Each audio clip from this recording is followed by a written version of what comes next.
Hello everyone, welcome to Edu Ethics. अब हम करने वाले हैं क्लास 9 बायोलॉजी चैप्टर 2 टिश्यूज। इससे पहले हमने अपना चैप्टर 1 किया था, the fundamental unit of life. ठीक है, तो देखिए हमने अपने पिछले चैप्टर में पढ़ा था कि जो हमारी बॉडी है, एक लिविंग ऑर्गेनिज्म की जो बॉडी है, उसकी स्ट्रक्चरल यूनिट क्या है? Cell. Cell is the structural unit of a living organism.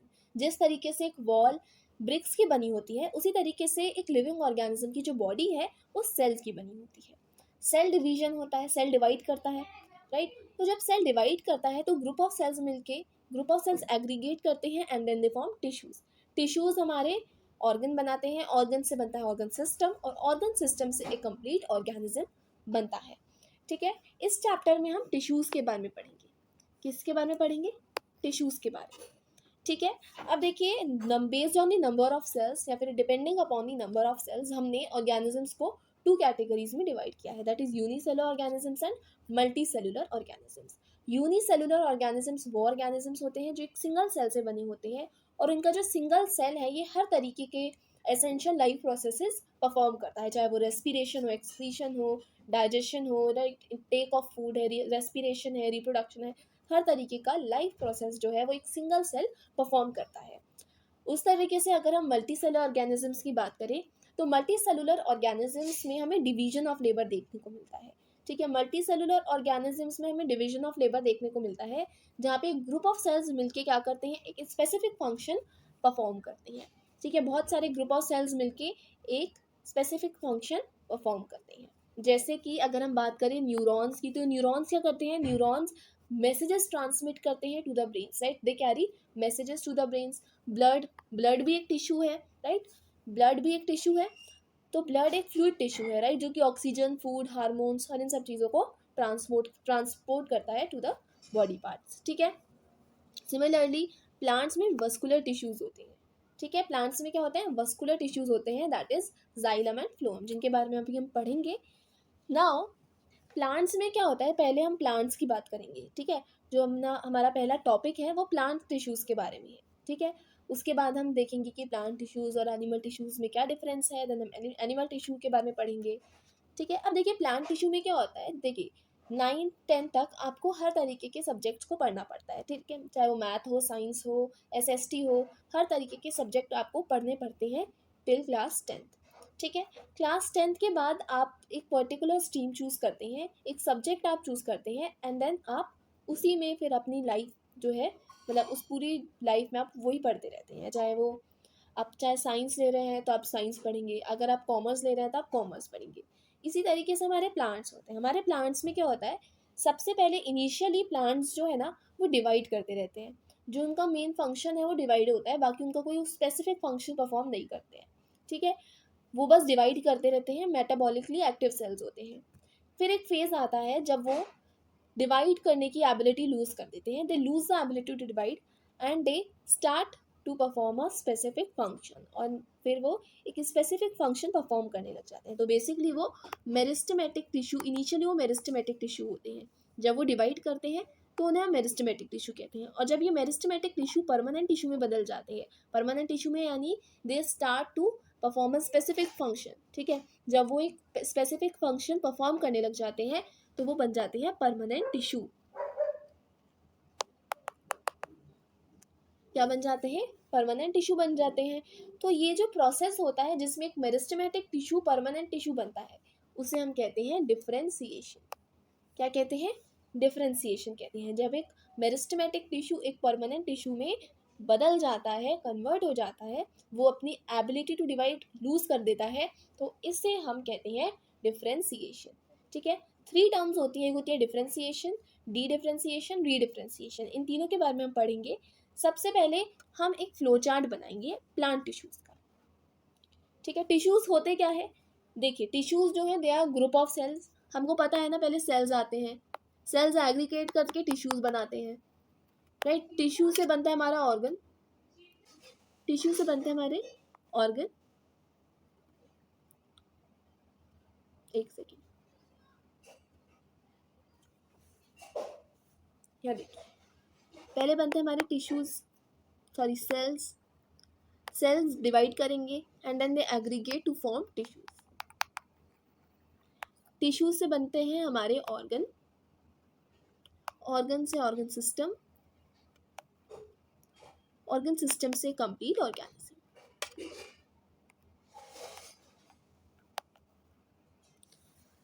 ठीक है, तो टिश्यू होते क्या है, टिश्यू जो है they are the group of similar and dissimilar cells. ठीक है, they are similar and dissimilar in structure but they are from same origin. ठीक है, यहाँ देखिए अ ग्रुप ऑफ सेल्स, ये ग्रुप ऑफ सेल्स हैं that are similar and dissimilar in structure, जो कि सिमिलर भी हो सकते हैं और डिसिमिलर भी हो सकते हैं स्ट्रक्चर में, लेकिन इनका ओरिजिन सेम है। ठीक है, so origin which work together to perform a particular function. तो देखिए सिमिलर ग्रुप ऑफ सेल्स जो है ना वो मिलेंगे। ठीक है, जो सिमिलर ग्रुप ऑफ सेल्स हैं वो एक साथ मिलके एक टिश्यू बनाएंगे, और वो जो एक पर्टिकुलर टिश्यू है वो एक स्पेसिफिक फंक्शन, एक पर्टिकुलर फंक्शन परफॉर्म करेगा। ठीक है, जैसे कि ब्लड एक टिश्यू है जो कि क्या किसका काम करेगा, ट्रांसपोर्टेशन का काम करेगा, लाइक ऑक्सीजन, हार्मोन्स, इन सब चीज़ों का ट्रांसपोर्टेशन वो हमारे बॉडी पार्ट्स में करता है। ठीक है, वैसे ही phloem, muscles etcetera, they are the examples of different tissues. अब इंपॉर्टेंस क्या है टिश्यू की, टिश्यूज क्यों इंपॉर्टेंट है ये भी देख लेते हैं। यहाँ देखिए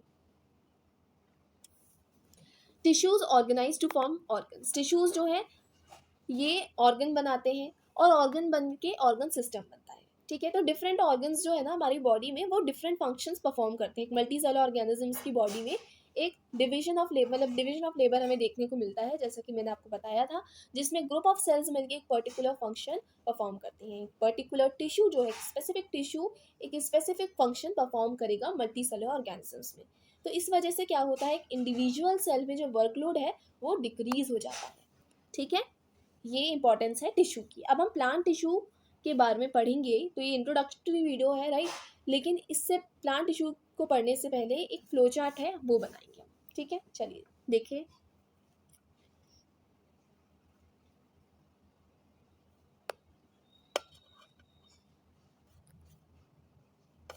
यहाँ देखिए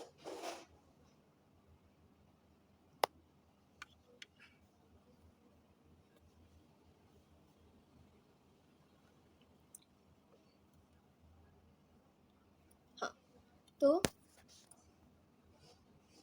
सबसे पहले आते हैं हमारे प्लांट टिश्यूज, जिनके बारे में हम पढ़ने वाले हैं। ठीक है, अब यहाँ देखिए प्लांट टिश्यूज जो है ना there are two types. Plant tissues हमारे टू टाइप्स के हैं। ठीक है, प्लांट टिश्यूज हमारे टू टाइप्स के हैं, दैट इज मेरिस्टेमेटिक टिश्यू। अभी क्या है ये मेरिस्टेमेटिक टिश्यू क्या है, परमानेंट टिश्यू क्या है, वो सब मैं आपको अभी बताऊंगी। ठीक है, meristematic tissue and permanent tissue.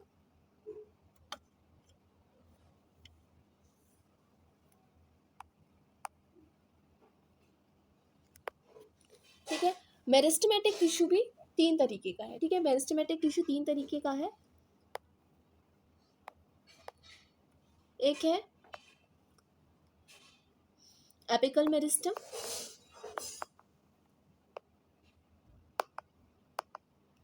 ठीक है, एक है इंटरकैलरी मेरिस्टम,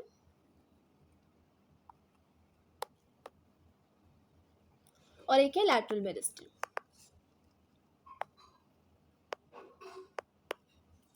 ठीक है, एक है लैटरल मेरिस्टम। परमानेंट टिश्यू की अगर हम बात करें तो परमानेंट टिश्यू जो है वो टू टाइप्स का है।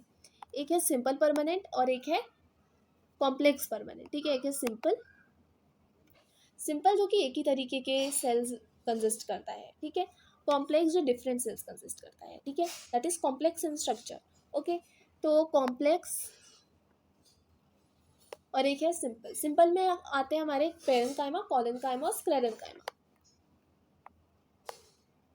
ठीक है, यहाँ देखिए सिंपल में आते हैं हमारे पेरेन्काइमा, ठीक है, पेरेन्काइमा, स्क्लेरेन्काइमा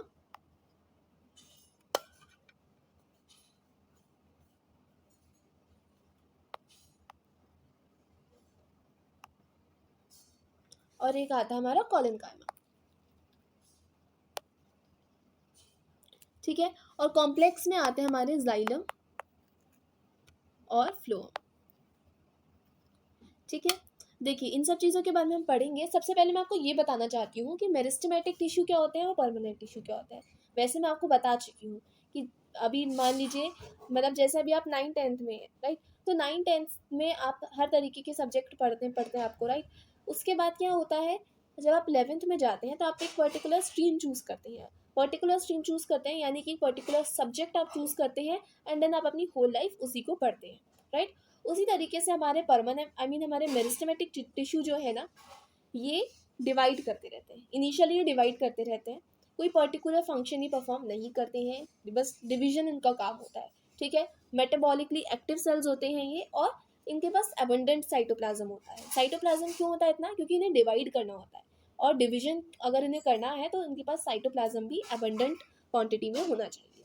ठीक है, तो इसलिए मेरिस्टेमेटिक टिश्यूज़ के पास एबंडेंट साइटोप्लाज्म होता है। इनिशियली इनका वर्क होता है डिवाइड करना, फिर इनके अंदर डिफ्रेंसिएशन होता है, इन्हें रियलाइज होता है कि भाई अब बहुत हो गया डिवीजन, अब हमें एक पर्टिकुलर फंक्शन परफॉर्म करना चाहिए। तो ये क्या करते हैं, ये डिवीजन की एबिलिटी लूज कर देते हैं, they lose the ability to divide. और फिर ये क्या करते हैं, ये स्पेसिफिक फंक्शन परफॉर्म करने लग जाते हैं। इनकी शेप, इनका साइज, सब कुछ फिक्स्ड हो जाता है, इनका फंक्शन, ठीक है, इनका साइज, इनका शेप, सब कुछ फिक्स्ड हो जाता है, इनकी लोकेशन भी फिक्स्ड हो जाती है, और फिर ये कहलाने लगते हैं परमानेंट टिश्यूज। ठीक है, फिर ये डिवाइड नहीं करते हैं, एक स्पेसिफिक फंक्शन जो है प्लांट बॉडी में ये परफॉर्म करने लग जाते हैं। तो ये मेरिस्टेमेटिक टिश्यू से परमानेंट टिश्यू में बदल जाते हैं। जब मेरिस्टेमेटिक टिश्यू परमानेंट टिश्यू में बदलते हैं, राइट, तो इस प्रोसेस को हम कहते हैं डिफ्रेंसिएशन। क्या कहते हैं, डिफ्रेंसिएशन कहते हैं। ओके, तो ये था मेरिस्टेमेटिक टिश्यू और परमानेंट टिश्यू के बारे में। मेरिस्टेमेटिक टिश्यू में अगर हम एपिकल मेरिस्टम और लैटरल इंटरकैलरी मेरिस्टम को देखें, तो एपिकल मेरिस्टम और इंटरकैलरी मेरिस्टम प्राइमरी ग्रोथ कराते हैं। क्या कराते हैं, प्लांट में प्राइमरी ग्रोथ कराते हैं, और लैटरल मेरिस्टम सेकेंडरी ग्रोथ कराते हैं। ठीक है, फिर परमानेंट टिश्यू में एक होता है सिंपल परमानेंट टिश्यू, एक होता है complex permanent tissue. Complex permanent tissue में होता है हमारे जाइलम और फ्लोएम। ठीक है, दोनों फूड, मतलब एक जो है वो फूड ट्रांसपोर्ट कराता है और एक वाटर ट्रांसपोर्ट कराता है, अगर हम जाइलम और फ्लोएम की बात करें तो। फिर आता है पेरेन्काइमा, स्क्लेरेन्काइमा, कोलिन्काइमा, इन तीनों की क्या प्रॉपर्टीज़ है, ये कहाँ पाए जाते हैं, ये सब हम अपने नेक्स्ट वीडियो में पढ़ने वाले हैं। ये अभी हमने एक ओवरव्यू देखा है चैप्टर का। आई होप आपको वीडियो अच्छा लगा। अगर वीडियो अच्छा लगा so please don't forget to like, share and subscribe to our channel. Thank you.